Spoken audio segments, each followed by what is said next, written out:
Assalamualaikum warahmatullahi wabarakatuh. Halo semuanya, pada kesempatan kali ini saya akan mempresentasikan materi tentang operasi vektor, khususnya dot product atau perkalian titik, dan cross product atau perkalian silang, beserta aplikasinya dalam geometri dan fisika. Teman-teman harap mengikuti penjelasan saya sampai akhir ya, karena materi ini sangat penting.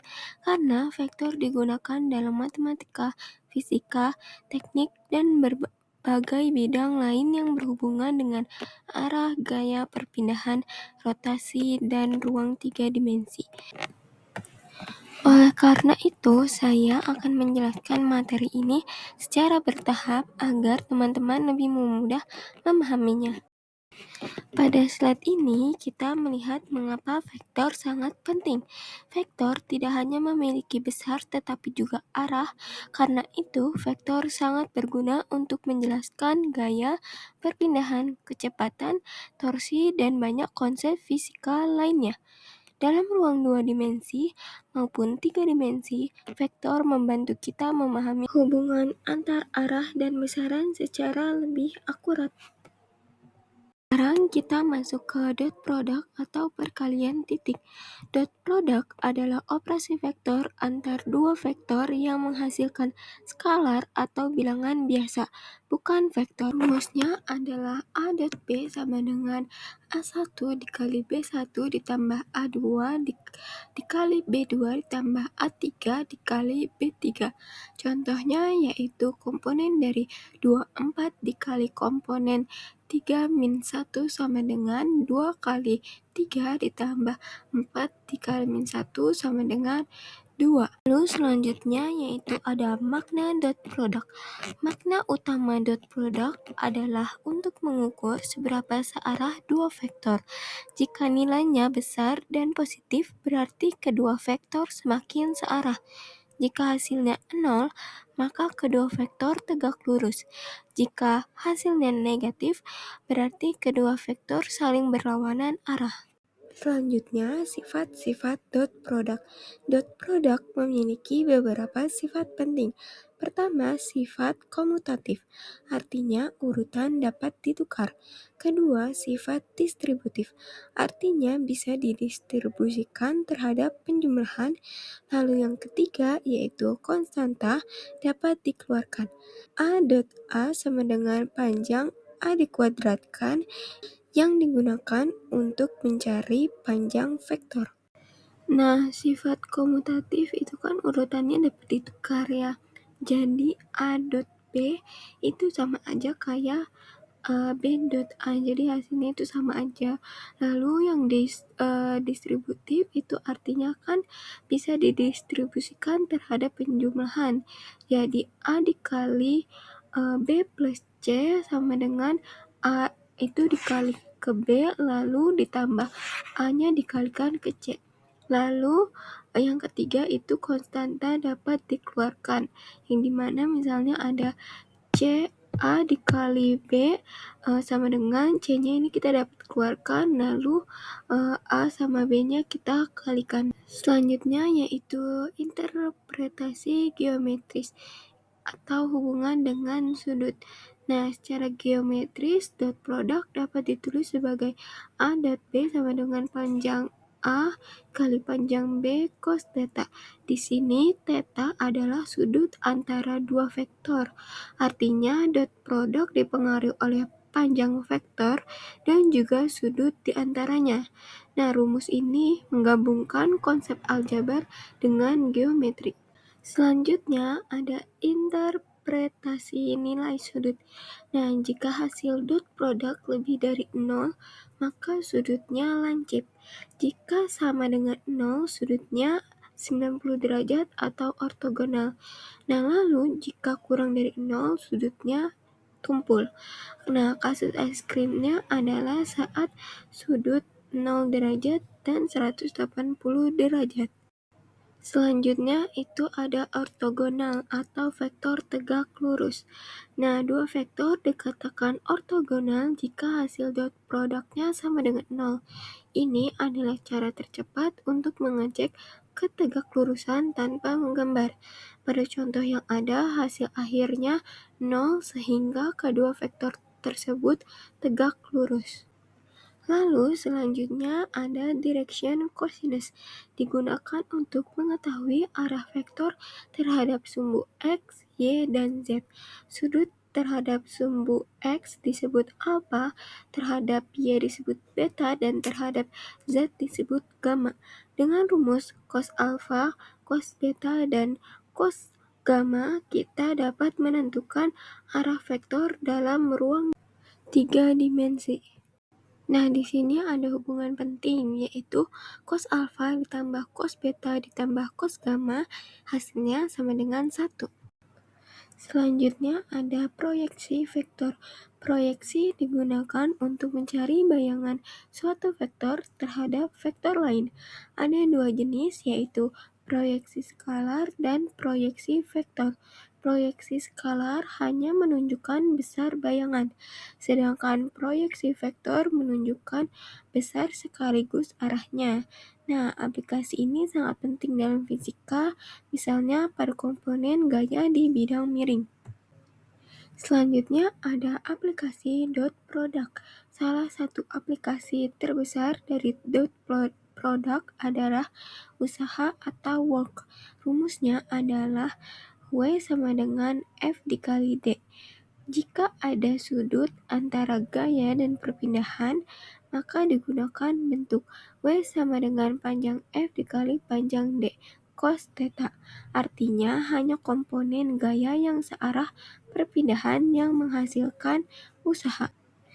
Nah, di mana W-nya itu adalah usaha sama dengan gaya dikali jarak. Nah, selanjutnya ada contoh usaha. Pada contoh ini diketahui gaya sama dengan 7 Newton, perpindahan sama dengan 100 meter, dan sudut sama dengan 35 derajat. Lalu kita masukkan ke rumus W sama dengan F dikali D, yang dimana 70 dikali 100 dikali cos 35 derajat. Di sini kita mendapatkan hasil 5734 Joule. Nah, ini menunjukkan bahwa semakin besar sudut antara gaya dan perpindahan, semakin kecil usaha yang dihasilkan. Sekarang kita masuk ke cross product atau perkalian silang. Berbeda nih dengan dot product. Cross product menghasilkan vektor baru. Vektor hasil ini selalu tegak lurus dengan terhadap dua vektor asal. Karena itu cross product sangat penting dalam geometri ruang. Nah, rumusnya yaitu A dikali B sama dengan komponen A2 dikali B3 dikurang A3 dikali B2, lalu A3 dikali B1 dikurang A1 dikali B3, lalu A1 dikali B2 dikurang A2 dikali B1. Selanjutnya kita ke makna geometris. Besar cross product dinyatakan dengan panjang A dikali B sama dengan panjang A dikali panjang B sin theta. Maknanya adalah luas jajaran genjang yang dibentuk oleh dua vektor. Jika hasilnya 0, berarti kedua vektor sejajar. Namun jika sudutnya 90 derajat, hasilnya maksimum. Selanjutnya di sini ada aturan tangan kanan. Nah, untuk menentukan arah hasil cross product bisa nih digunakan aturan tangan kanan, yaitu jari mengikuti arah dari vektor A menuju B, sedangkan ibu jari menunjukkan arah hasil. Jika urutannya dibalik, maka arah hasilnya juga berlawanan. Nah, selanjutnya di sini ada contoh cross product di mana A-nya itu 1, 3, 4, lalu komponen B-nya yaitu 2, 7, minus 5. Nah, lalu kita kalikan A dikali A cross B sama dengan IJK 1, 3, 4, 2, 7, minus 5. Nah, caranya itu kalau misalnya kita mengalihkan. Nah, di sini yang bagian ini kita tutup dulu nih. Jadi kita fokus ke J sama K. Nah, komponen X-nya yaitu 3 dikali minus 5 lalu dikurang dengan 4 dikali 7 dan kita mendapatkan hasil 4 minus 43. Lalu yang komponen Y-nya ini kita tutup yang bagian J-nya. Jadi 1 dikali minus 5 dikurang 4 dikali 2. Lalu kita mencari komponen Z-nya nih. Nah, komponen Z-nya kita tutup yang bagian K-nya. Jadi 1 dikali 7 dikurang 3 dikali 2 kita mendapatkan hasil 1. Jadi pada contoh ini hasil dari cross product dua vektor adalah minus 34, 13, 1. Nah, vektor ini tegak lurus terhadap kedua vektor asal.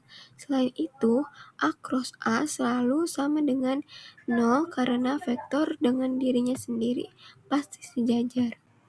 Selanjutnya, aplikasi cross product. Cross product digunakan untuk mencari vektor normal bidang. Jika diketahui 3 titik P, Q, dan R, maka dibuat dua vektor yaitu PQ dan PR. Kemudian dihitung hasil PQ dikali PR, hasilnya adalah vektor yang tegak lurus terhadap bidang tersebut. Nah, cross product juga digunakan untuk mencari luas. Luas jajaran genjang adalah panjang A dikali A cross B, sedangkan luas segitiga adalah setengahnya, yaitu setengah panjang A cross B. Ini sangat berguna dalam geometri ruang 3 dimensi. Nah, aplikasi besar lainnya adalah torsi atau torque. Rumusnya adalah tau sama dengan R dikali F. Lalu besarnya adalah nilai torsi sama dengan panjang R dikali panjang F dikali sin theta. Yang dimana torsi atau momen gaya adalah besaran vektor yang dihasilkan. Satuannya adalah Nm. Lalu untuk R itu adalah jarak vektor dari poros rotasi ke titik penerapan gaya. Satuannya yaitu M, lalu F yaitu gaya. Satuannya adalah Newton. Nah, selanjutnya kita ke perbedaan antara dot product dan cross product. Nah, perbedaan utama antara dot product dan cross product adalah hasil akhirnya. Dot product menghasilkan skalar dan menggunakan cos theta, sedangkan cross product menghasilkan vektor dan menggunakan sin.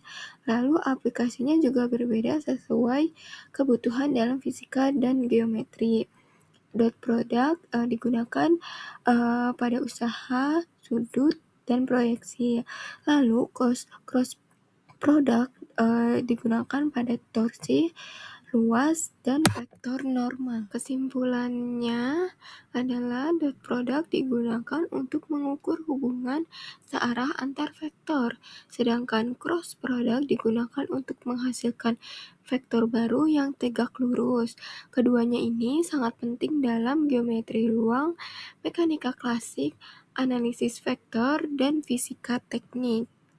Terima kasih kepada teman-teman yang sudah menyimak dan mendengarkan video penjelasan saya dari awal hingga akhir. Semoga teman-teman bisa mengerti dan memahami penjelasan dari saya.